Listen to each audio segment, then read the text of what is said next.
નમસ્કાર મિત્રો, આપણે ચેપ્ટર નંબર 3 માં ઉદાહરણ 9 સુધી જોયું હતું. ઉદાહરણ 9 સુધી ગણાવ્યું હતું. એના પછી આવે છે સ્વાધ્યાય 3.2. સ્વાધ્યાય જે 3.2 છે એમાં જે 1 થી 5 નંબરના એક્ઝામ્પલ છે એ આપણે ઉદાહરણ 6 અને 7 ગણાવ્યા એવા જ છે. ખાલી રકમ ચેન્જ કરે છે, બાકી એ જ મેથડ છે. અને 6 થી અને 10 સુધી જે ઉદાહરણ 8 અને 9 ગણાવ્યું એના જેવા છે. માટે એ તમારું હોમવર્ક છે, બરાબર. એ 4 ઉદાહરણ ગણાવ્યા 6, 7, 8 અને 9. એના પરથી સ્વાધ્યાય 3.2 છે. તો જાતે ટ્રાય કરજો અને ના આવડે તો પૂછી લેજો, બરાબર. એ હોમવર્કમાં આપું છું, ના આવડે તો પૂછી લેજો. હવે આપણે આગળ ચાલુ કરીએ. ત્રિકોણમિતિય નિત્ય સમૂહ. આ બધા તમારા ત્રિકોણમિતિય નિત્ય સમૂહ છે, એટલે કે સૂત્રો તમારા બધા જ આગળ એક્ઝામ્પલમાં હવે આ સૂત્રોનો ઉપયોગ થશે. અને જ્યાં સુધી ત્રિકોણમિતિ તમારે ભણવામાં આવશે ત્યાં સુધી શીખવશે, એટલે આ બધા તો યાદ રાખવા જ પડશે. અને બુકમાં સાબિતી જોડે આપેલા છે, સૂત્રો કઈ રીતે અને ક્યાંથી આવે એ પણ આપેલું છે, પરંતુ પુસ્તકમાં આપ્યું સમજવા માટે જ આપ્યું છે, પૂછાતું ક્યાંય છે નહીં.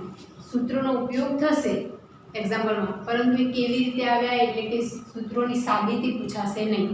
સૂત્રોની સાબિતી પૂછાતી છે નહીં, માટે આપણે સાબિતી કરવામાં ટાઈમ વેસ્ટ કરવો નથી.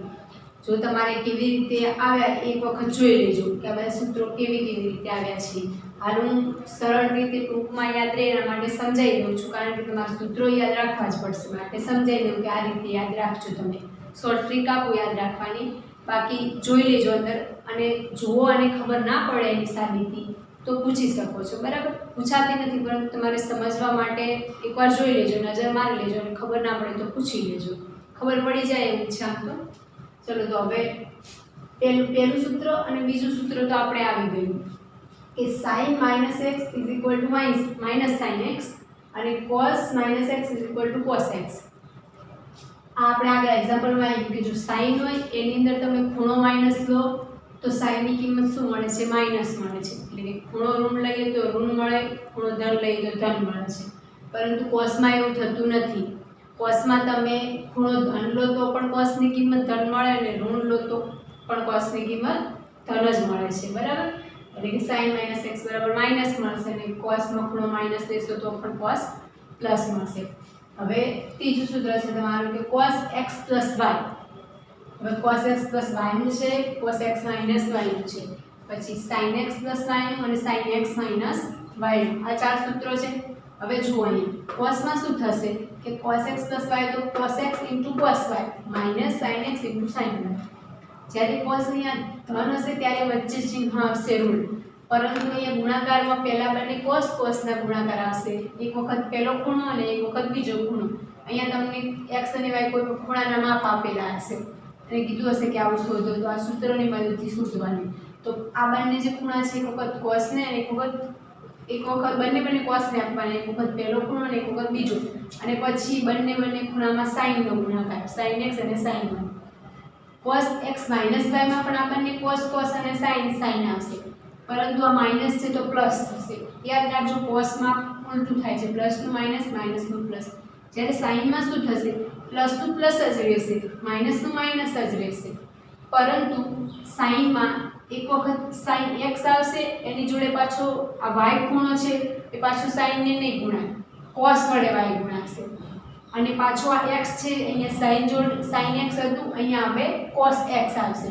પહેલો જે તમારો થીટા આપેલો હશે ખૂણો, બે મૂલ્ય આપેલા હશે ખૂણા. પહેલી વખત x જોડે હશે, અને પછી આ y છે એ cos જોડે હશે. પછી આ x છે એ cos જોડે હશે, cos x અને sin y. અને x - y માં પણ એ જ થશે, માઈનસ તો માઈનસ રહેશે, પણ અહીંયા sin cos આવશે, અહીંયા પાછું sin cos આવશે, બરાબર. પણ અહીંયા એક વખત x જોડે, એક વખત y જોડે, અહીંયા પાછું x જોડે અને y જોડે, બરાબર. પાછું આનું આ જ સેમ ના લખી દેતા. અહીંયા ભલે sin પહેલા લખો, cos પછી લખો, એનાથી ફરક નહીં પડે. x અને y ઉલટા સૂત્રમાંથી છે. અહીંયા sin x મળ્યો છે તો અહીંયા sin ને y આવવો જોઈએ. અહીંયા cos y છે cos ને મળ્યો છે તો અહીંયા y છે sin આવવો જોઈએ, બરાબર. તો આ ચારે સૂત્રો ઉલટા સૂત્રમાં થઈ જાય, થોડું ધ્યાન રાખજો. પછી છે cos π/2 - x = sin x. હવે આ મેં તમને કાલે કીધું હતું, આપણે π/2 વાળું નહોતું આવ્યું, પાઈ વાળું આવ્યું હતું. પરંતુ મેં કીધું હતું કે π/2 વાળું આગળ આવશે. તો જ્યારે અહીંયા cos હશે ને, cos કે sin કે કોઈ બી વિધેય, અહીંયા જ્યારે π હશે ને ત્યારે વિધેય બદલાશે નહીં. π એ વિધેય બદલાશે નહીં. અહીંયા સમજવા માટે વર્તુળ દોરું તો અહીંયા આપણું π/2 આવશે, અહીંયા π આવશે, અહીંયા 3π/2, અહીંયા 0 અને 2π આવું આવશે. તો મેં કીધું હતું કે π અને 2π એ વિધેયની કિંમતો બદલાશે નહીં. જ્યારે π/2 હોય, 3π/2 હોય એવું બધું હશે તો વિધેયના મૂલ્યો બદલાશે. તો હવે અહીંયા π/2 આવ્યું તો વિધેય બદલાઈ જાય. sin હોય તો cos થાય, cos હોય તો sin થાય, tan હોય તો cot થશે, cot હશે તો tan, sec નું cosec અને cosec નું sec થશે. પરંતુ હવે આ માઈનસ છે ને એનો આધાર છે આ વિધેયના ચિહ્નો ઉપર. હવે જુઓ આ π/2 છે, આ cos છે અને π/2 છે એટલે sin તો થવાનું જે આપણને ખબર છે. પરંતુ cos π/2 માઈનસ હોય ને તો અહીંયા ચરણ જોવાનું. π/2 માઈનસ છે, π/2 આપણો ક્યાં હશે? અહીંયા. જો π/2 અને એના પછી પ્લસ ચિહ્ન હોય ને તો π/2 ની આગળનું ચરણ જોવાનું અને π/2 માઈનસ હોય તો એના પાછળનું ચરણ જોવાનું. અને એ ચરણમાં વિધેય શું છે ચેક કરવાનું. અહીંયા π/2 માઈનસ છે, π/2 માઈનસ એટલે પાછળ આવવાનું, એટલે કે પહેલું ચરણ પહેલામાં તો બધા ધન માટે શું આવશે? આ cos x ધન છે, બરાબર. હવે π/2 પ્લસ x સોરી અહીંયા cos જ હતું, અહીંયા cos છે, આ sin વાળા છે. cos π/2 પ્લસ છે, π/2 પ્લસ આવ્યું એટલે બીજું ચરણ. બીજા ચરણમાં આવે આ all stc હતું, all stc એટલે કે sin અને cosec ધન હશે. પરંતુ આ તો કેવું વિધેય છે? cos છે માટે નિશાની આવશે માઈનસની, અને આ વિધેય cos છે અને π/2 છે તે બદલીને sin થશે. હવે આ વિધેય ચેક કરીને અહીંયા sin ના મૂકતા, ચિહ્ન ના મૂકતા, ચિહ્ન આ વિધેય માટે ચેક કરજો. આની અંદર sin માઈનસ છે માટે સોરી cos માઈનસ છે માટે માઈનસ આવશે. હવે તમે પહેલા ચિહ્ન ના જુઓ, પહેલા cos π/2 નું sin π/2 કરો અને પછી ચિહ્ન ચેક કરવા જાઓ તો ભૂલથી આના જોઈ લીધા કે પહેલા ચરણમાં sin પ્લસ છે માટે પ્લસ. ચિહ્ન આના ઉપરથી નક્કી કરવાનું માટે પહેલા ચિહ્ન કરજો પછી sin લખજો. cos π/2 એ sin થાય એ પેલું નહીં લખતા, પહેલા અહીંયા જોઈએ ને ચિહ્ન ચેક કરજો. π/2 પ્લસ છે, π/2 પ્લસ એટલે બીજું ચરણ, બીજામાં તો cos માઈનસ છે માટે માઈનસ આવશે અને π/2 છે એટલે વિધેય બદલાશે તો cos નું sin થશે. અને આ x કોના? આના. અહીંયા તમને થીટાની કિંમત જે આપેલી હોય એ આવે. ત્યાં π/3 હોય, π/4 હોય, x પણ તમને π માં આપેલું હોય અથવા રેડિયનમાં, અંશમાં, ગમે તેમાં હોય, પરંતુ તમારો જે x આવતો હોય એ x જ અહીંયા આવશે, બરાબર. પછી છે હવે sin π/2 માઈનસ x છે.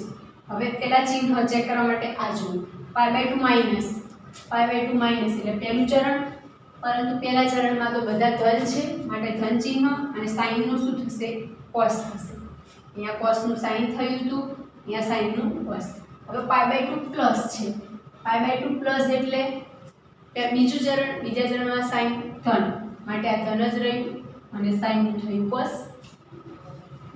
હવે અહીંયા π/2 એ વિધેય બદલાતા હતા. હવે π એ વિધેય બદલાશે નહીં, પરંતુ આપણે આ ચિહ્ન માઈનસ આવે છે કે પ્લસ આવે છે જોઈ લઈએ. π માઈનસ cos છે તો એનું cos જ રહેશે, પરંતુ π માઈનસ બધામાં એવું જ થશે. પ્લસ હોય તો એની આગળનું ચરણ અને માઈનસ જે કિંમત માટે હોય તો એની પાછળનું ચરણ. હવે અહીંયા π માઈનસ થયું, π માઈનસ એટલે બીજું ચરણ, બીજા ચરણમાં cos માઈનસ માટે માઈનસ cos. હવે sin π minus x, sin π minus x, sin નું તો sin જ રહેશે પરંતુ π માઈનસ બીજું ચરણ, બીજા ચરણમાં sin પ્લસ, પછી cos π પ્લસ x. હવે π પ્લસ એટલે ત્રીજું ચરણ, ત્રીજા ચરણમાં cos માઈનસ માટે માઈનસ cos. π તો બદલાશે તો નહીં. પછી છે sin π પ્લસ x, π પ્લસ એટલે ત્રીજું ચરણ, ત્રીજામાં sin પણ માઈનસ માટે sin એ માઈનસ છે. અહીંયા ધારો કે આ તો આપણે sin અને cos ના લખ્યા છે, આવી રીતે tan ના પણ લખાય. ધારો કે tan π પ્લસ x હોત તો શું આવતા? ધન આવત, કારણ કે tan આવી ચરણમાં ત્રીજા ચરણમાં ધન થાય છે. અને તમે આ બધી જ કિંમતો છે tan માટે, tan, sec, cosec બધા માટે લખી શકો, બરાબર, શોધી શકો. પરંતુ વધારે ઉપયોગ આનો જ થશે sin અને cos નો. અને બીજા આવે તો પણ આના પરથી આપણને આવડે છે, બરાબર. ચરણ તો આ એકમ વર્તુળ પરથી જ નક્કી કરવાનું હોય છે. પછી છે cos 2π માઈનસ x. હવે 2π અને માઈનસ છે, 2π માઈનસ એટલે એની પાછળનું ચરણ એટલે ચોથું, 2π અહીંયા છે માઈનસ એટલે એની પછીનું ચરણ જોવાનું ચોથું ચરણ. ચોથા ચરણમાં cos ધન આવશે, cos ધન આવશે, cos અને એનું વ્યસ્ત sec 2 ધન આવશે, cos ધન માટે ધન, અને cos 2π - x sorry sin 2π minus એટલે ચોથું, પણ ચોથા ચરણમાં sin તો ઋણ આવશે માટે માઈનસ sin x આવ્યું, બરાબર। હવે છે tan x y, અહીંયા આપણે કોના જોયા, cos x y ના જોયા, sin x y નું સૂત્ર આવ્યું। હવે tan x y નું જોઈ લઈએ, બરાબર। હવે પછી આ sin અને cos ઉપરથી આપણને cosec અને sec તો મળી જાય, cosec એટલે sec નું વ્યસ્ત અને sin એટલે સોરી cosec એટલે sin નો વ્યસ્ત અને sec એટલે cos નો વ્યસ્ત, એ રીતે આપણને મળી જાય। પરંતુ tan અને cot ના જોઈ લઈએ, પ્લસ અને માઈનસ બંનેમાં। તો tan x y એટલે શું યાદ રાખવાનું, ઉપર આ tan x અને tan y થશે, x આને પણ આવશે અને x ને પણ tan લાગશે અને y ને પણ લાગશે, અને ઉપર પ્લસ રહેશે, નીચે શું થશે 1 માઈનસ આ બંનેનો ગુણાકાર tan x * tan y, ઉપર સરવાળો નીચે ગુણાકાર અને 1 માંથી બાદ કરવાનો। જ્યારે આ પ્લસ હોય ત્યારે ઉપર પ્લસ આવશે, નીચે માઈનસ, યાદ રાખજો। અને જ્યારે tan x - y હશે ત્યારે શું થશે, ઉપર tan x - tan y થશે, એટલે ઉપર માઈનસ થશે, નીચે પ્લસ આવશે, 1 + tan x * tan y, સૂત્ર આ જ, પરંતુ ઉપર પ્લસ હોય તો ઉપર પ્લસ અને નીચે આ પ્લસ હોય તો આ માઈનસ, એટલું યાદ રાખવાનું કે ઉપર પ્લસ હોય તો નીચે પ્લસ નહીં આવે, એક પ્લસ હશે તો એક માઈનસ જ આવશે, અહીંયા પ્લસ છે તો માઈનસ આવ્યું, અહીંયા માઈનસ હતું તો પ્લસ આવ્યું। પછી બીજું એ કે આ પ્લસ હોય ને વચ્ચેનો ખૂણો તો ઉપરનો પ્લસ આવે, અને આ માઈનસ હોય તો ઉપરનો માઈનસ આવે, અને ઉપરનો એના કરતાં પાછો વિરોધી આવશે, બરાબર। cot, હવે tan માં x + y ઉપર હતું અને આ 1 માંથી બાદ કરો સ્ટેપ નીચે હતું, cot માં એનું વ્યસ્ત થઈ જશે, cot માં આનો ગુણાકાર ઉપર હશે, cot x cot y - 1, અને આ 1 માંથી બાદ કરતા આની અંદરથી 1 બાદ કરવાનું, cot - 1 પાછળ રાખવાનું 1, અને cot x + cot y, અને cot માં બીજું એક કે આ cot માં ઉપર પ્લસ હોય ને તો નીચે પ્લસ આવે, અને ઉપર પ્લસ હોય તો સોરી નીચે પ્લસ હોય તો ઉપર તો માઈનસ જ આવવાનું। આ બંને ચિહ્નો હંમેશા ક્યાંય સમાન હશે નહીં, આ માઈનસ તો આ પ્લસ તો આ માઈનસ, બરાબર। તો cot માં આ પ્લસ છે તો નીચેનું પ્લસ આવશે, અને cot x - y હોય તો અહીંયા cot y માં, અને બીજું એ ધ્યાન રાખજો કે અહીંયા cot x પ્લસમાં તો વાંધો નહીં, તમે x વાળું આગળ લખો કે y વાળું, પરંતુ અહીંયા માઈનસમાં cot y આગળ રાખજો, cot y - cot x, કારણ કે તમે આ 1 ને પણ ઉલટા સુલટું કરો છો, અહીંયા 1 - tan x tan y હતું એવું અહીંયા શું કરો છો, cot x cot y - 1, તો તમે આ જ્યારે માઈનસ કરો છો ત્યારે cot y - cot x કરજો, y માંથી x બાદ કરવાનું, અને અહીંયા બંનેના ગુણાકાર -1 કરવાનું, પ્લસમાં તો વાંધો નહીં, તમે આગળ પાછળ ગમે તે લખશો, આમાં અને આમાં કશું ફરક નહીં પડે, આગળ ગમે તે લખશો નહીં, પણ આની અંદર અને આની અંદર ભૂલ થાય નહીં। પછી તમારું આવે છે નેક્સ્ટ cos 2x, હવે cos 2x સૂત્ર છે ને આપણે અંદર સાબિતી જે છે જોઈ લેજો, પરંતુ કેવી રીતે કર્યું છે, આ cos x + y કરીને અહીંયા આ x છે ને એના બરાબર પણ y લઈ લીધું, એટલે કે y + y તમારો શું થશે 2y થશે, અને અહીંયા જ્યાં જ્યાં પણ x છે ને ત્યાં y મૂકી દીધું, તમે અહીંયા x ની જગ્યાએ બધે જ y મૂકી અને સાદું રૂપ આપશો ને તો તમને આ મળી જશે, આવું મળશે cos2x - sin2x।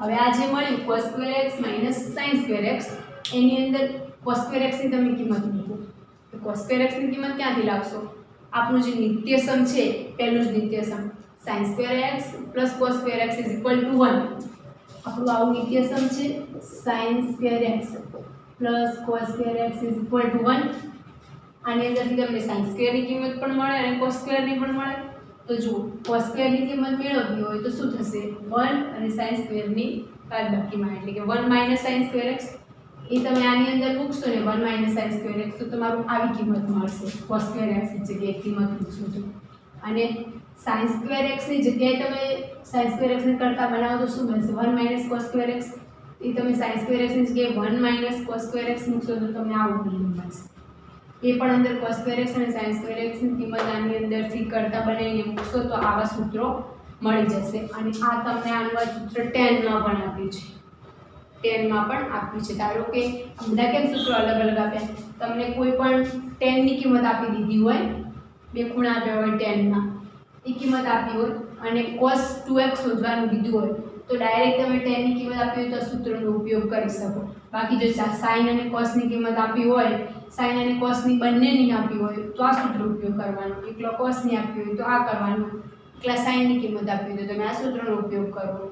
તમને જે પ્રમાણે મૂલ્ય આપેલું હોય અને જે શોધવાનું કીધું હોય એ ઉપયોગ કરવાનો. અને બીજું તમારે પાછું બહુ ધ્યાન રાખવું પડશે કે કઈ જગ્યાએ કયું સૂત્ર વાપરવું. પહેલાં સૂત્ર તો બધા લખીને આટલા તૈયાર કરી જ દેજો, પરંતુ પછી આગળ એક્ઝામ્પલ આવે એમાં કઈ જગ્યાએ કયું સૂત્ર વાપરવું એ પણ ખાસ ધ્યાન રાખવું પડશે, બરાબર. પરંતુ જો આ સૂત્ર યાદ હશે તો એ તો કઈ જગ્યાએ કયું વાપરવું યાદ આવી જશે, પરંતુ સૂત્ર જ યાદ નહીં હોય તો કન્ફ્યુઝ થશો. માટે આટલા બધા જ સૂત્રો લખી અને તૈયાર કરી લેજો ખાસ, તો જ આગળ આવડશે ચેપ્ટર, બાકી આવડશે નહીં. હવે બધું જ આ સૂત્રો ઉપર ડિપેન્ડ છે. હવે 10 માં આપેલું છે તો 10 માં શું છે કે 1 - tan² x અને 1 + tan²x. આ 10 ની જગ્યાએ તમે sin cos મૂકો, 10 એટલે કે sin ભાગ્યા cos, અહીંયા પણ sin ભાગ્યા cos, અને એનો લસા લઈ અને સાદું રૂપ આપશો ને તો તમને આ પાછું સૂત્ર મળી જશે. એ પણ તમારે ટ્રાય કરવું હોય તો કરી દેજો. પછી છે sin 2x. sin 2x માં જે આ sin x + y છે ને એની જગ્યાએ એમાં y ની જગ્યાએ x મૂકી જોજો. y ની જગ્યાએ x એટલે કે x + x 2x, એ તમને sin 2x નું સૂત્ર આવું મળશે. શું મળશે? 2 sin x * cos x. આ 2 છે આગળ લઈ લેવાના, 2 sin x * cos x ગુણાશે, બરાબર. એની અંદર કિંમત મૂકજો એટલે આવું મળશે.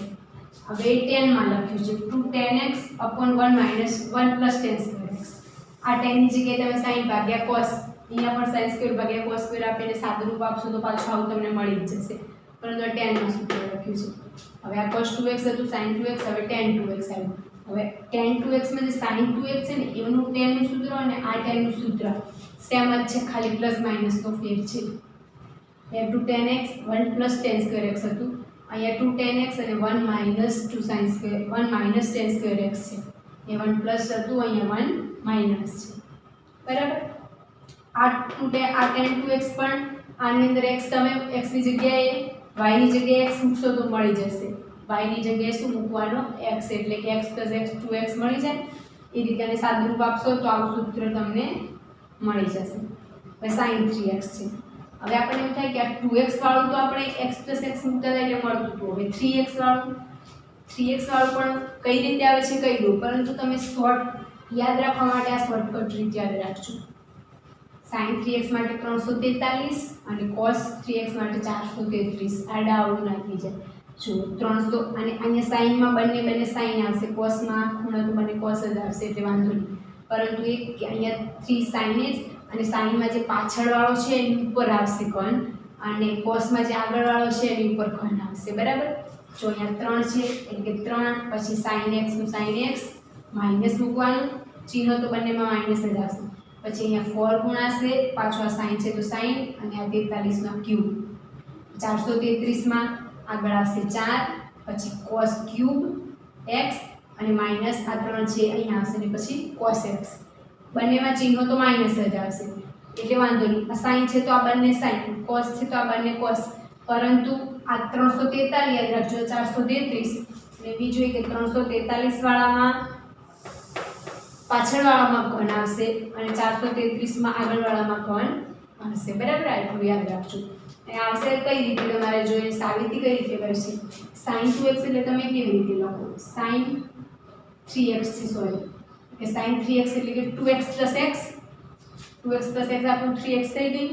હવે 2x + x છે ને એ તમે આને એક ખૂણો ગણો અને આને એક ગણો, અને ધારો કે x ગણો અને y ગણો, તો આ sin x + y, sin x + y આનું સૂત્ર મૂકવાનું, અને એનું પણ આગળ સાદું રૂપ છે, બુકમાં આપેલું છે, જોઈ લેજો. એ રીતે છે. cos 3x નું પણ એ રીતે જ છે.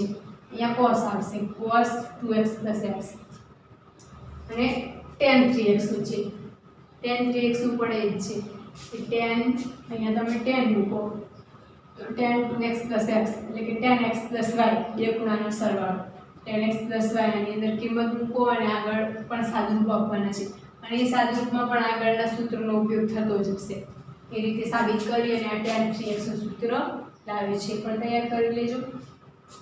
હવે છે 26 પછી 27 આવે, 27 નંબર. હવે આ 27 થી અને 34 છે એકદમ લાગે છે બહુ દેખાવામાં એમ કે આટલા મોટા અને આ વાળ પણ એકદમ ઇઝી છે. એના માટે હું તમને બીજી એક શોર્ટકટ રીત લખું, એટલે કે સૂત્રોને શોર્ટમાં લખ, એની પહેલાં બધા સૂત્રો લખી અને તૈયાર કરી લેજો અને બુકમાં જોઈ લેજો સાબિતી, ખબર ના પડે તો પૂછી લેજો, બરાબર. સાબિતી કેમ પૂછાતી છે નહીં, પરંતુ સમજવા માટે તમે જોઈ લેજો. હવે અહીંયા જુઓ, અહીંયા શું છે, cos x plus cos y છે, cos x plus cos y. તો એ સૂત્રને આપણે શું કહીશું, c plus c. આ ખૂણો અલગ હશે બંનેમાં, પણ આ પણ cos છે ને આ પણ cos છે, કે c plus c. એનું સૂત્ર શું થશે, આગળ 2 છે, 2c into c, 2cc. અહીંયા સરવાળામાં છે અને અહીંયા બંને રીતે ગુણાકારમાં છે, આગળ 2 આવે છે. અને બીજું એ કે તમારે આ સૂત્ર આ રીતે યાદ રાખવાનું કે c plus c is equal to 2cc. પરંતુ અહીંયા જે આ c નો અને આ c નો બંને ખૂણા અલગ હશે. એ જે ખૂણા આપેલા હોય એમાં જે આ પહેલો c છે એની અંદર આ બંને ખૂણાનો સરવાળો ભાગ્યા 2 થશે, અને આ બીજો c તમે લખશો ને, એટલે કે બીજો cos લખશો ને, એની અંદર શું થશે, આ બંને ખૂણાઓનો બાદબાકી ભાગ્યા 2 થશે. અહીંયા જુઓ x છે આ y છે, તો x plus y/2 થયું, આ બંનેનો સરવાળો ભાગ્યા 2, અને x minus y/2 કે બંનેની બાદબાકી ભાગ્યા 2. બધામાં એ જ કર્યું છે. આગળનો ખાલી શોર્ટ યાદ રાખો. પછી c minus c હોય ત્યારે શું થાય છે, 2ss થાય છે. પછી s plus s હોય ત્યારે શું થાય છે, 2sc, અને s minus s હોય ત્યારે શું થાય છે, 2cs. હવે જુઓ, અહીંયા c નો મતલબ cos અને s નો મતલબ sin એ જ થશે. ત્યાં c દેખાય ત્યાં તમારે cos મૂકી દેવાનું, s દેખાય ત્યાં sin મૂકી દેવાનું. હવે જુઓ, આ c છે બંનેનો c plus c કર્યું, પછી બંનેની બાદબાકી c minus c કર્યું, s plus s કર્યું, s minus s કર્યું. હવે જુઓ, જ્યારે c plus c હશે ને ત્યારે શું આવશે, 2cc. એટલે કે આમાં પ્લસમાં બંને cc આવશે, અને c minus c હશે ને ત્યારે શું આવશે, ss આવશે. એટલે કે એના બંનેના વ્યસ્ત થઈ જશે, sin છે, 2ss આવશે. પછી s plus s માં 2sc અને s minus s માં 2cs. s plus s માં 2 તો બધામાં હશે જ, પરંતુ પેલો s વાળો ખૂણો હશે, પછી cos વાળો હશે પ્લસમાં, અને માઇનસમાં પેલો cos હશે, પછી sin હશે. cos પ્લસમાં બે cos હશે, અને cos માઇનસમાં એટલે કે cos minus cos હશે, cos x minus cos y, ત્યારે બંને sin હશે, બરાબર. આટલા સૂત્રો યાદ રાખી લેજો. આટલું મેં યાદ રાખજો. પછી અહીંયા c નું તો cos ને s નું sin નું તફાવત છે. હવે આ સૂત્રો છે આના વ્યસ્ત છે. અહીંયા જુઓ, સરવાળા ઉપરથી ગુણાકાર ઉપર ગયા હતા. અહીંયા શું છે, ગુણાકાર આપેલો છે એના ઉપરથી સરવાળો કરો. હવે એ જ થશે, પણ ફરક શું પડશે કે જ્યારે તમે સરવાળા ઉપરથી ગુણાકારમાં જાઓ ને ત્યારે આ બંને વિધેયો આપેલા છે, બે વિધેય, એનો જે ખૂણો આપેલો હશે થીટા, એનો અહીંયા સરવાળો ભાગ્યા 2 કરતા હતા ને આ માટે બાદબાકી ભાગ્યા 2. અહીંયા ખાલી સરવાળો અને બાદબાકી જ કરવાની, ભાગ્યા 2 કરવાનું નહીં. ભાગ્યા 2 કરવાનું નહીં, કારણ કે અહીંયા આગળ જ ખૂણો આપેલું છે ગુણાકાર માટે, બરાબર. એટલે કે આ સૂત્રોનું વ્યસ્ત શું થશે, 2cc એટલે શું થશે તમારું, 2cc એટલે કે cos શું થશે, c plus c થશે, ભાગ્યા 2 નહીં આવે તો ખાલી.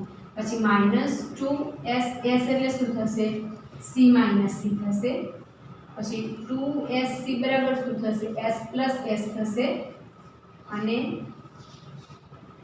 2cs બરાબર થશે તમારું s minus s. આ છે તમારા સૂત્રો. ખાલી આ સૂત્ર માઇનસમાં આવશે, બાકી બધું તો એ જ છે. c plus c બરાબર 2cc, તો 2cc હોય તો c plus c, બરાબર. તો આ બધા સૂત્રો શોર્ટમાં કઈ રીતે યાદ રહે એ મેં સમજાવ્યું, બરાબર. એની સાબિતી તમે જોઈ લેજો, અને ક્યાંય ભૂલ હોય તો ક્યાંય ખબર ના પડે તો પૂછી લેજો. અને મેં આ શોર્ટ સ્વરૂપ યાદ રાખજો, પેલું યાદ રાખવા જશો તો કન્ફ્યુઝન થશે. આ યાદ રહેશે, આ એક યાદ રહ્યું તો આ તો એનું ઉલટું છે, યાદ રહી જ જશે. આ માઇનસ છે તો પેલું પણ માઇનસ, એનું ભૂલ છે, બરાબર. ત્યાં ભૂલ થઈ ગઈ, ત્યાં માઇનસ આવશે, -2ss. આનું વ્યસ્ત લખ્યું છે, અહીંયા આપેલું છે ને આ પછી છે આપેલું, પણ શોધવામાં તમે ખાસ એક આ યાદ રાખજો, અહીંયા ભાગ્યા 2 નહીં આવે અને અહીંયા ભાગ્યા 2 આવશે. જો એ ભૂલ કરી તો દાખલાનો જવાબ આવશે નહીં, બરાબર. તમને કોઈ પણ ખૂણો આપી દીધો હોય, sin x આપ્યું હોય અથવા sin આપેલા હોય તો cos આપેલા હોય, અને એવું કીધું હોય કે cos x + y શોધો, cos x + cos y તમને આવું શોધવાનું કીધું હશે, તો તમારે શું કરવાનું, x + y તો તમને ખબર જ છે, આગળ 2 મૂકવાના, આ બંને ખૂણાનો સરવાળો ભાગ્યા 2 કરવાનો, બંને ખૂણાનો બાદબાકી ભાગ્યા 2, પછી તમારો જવાબ. દાખલા ઈઝી હશે પરંતુ સૂત્રો ખાસ તૈયાર હશે તો જ, અને સૂત્ર કયું ક્યાં વાપરવું એ ખબર હશે તો જ. માટે પહેલાં સૂત્રો બધા જ કમ્પ્લીટ તૈયાર કરી દેજો, કારણ કે સૂત્રો આ ચેપ્ટરમાં નહીં આગળ પણ તમારે બહુ જ ઉપયોગી થશે.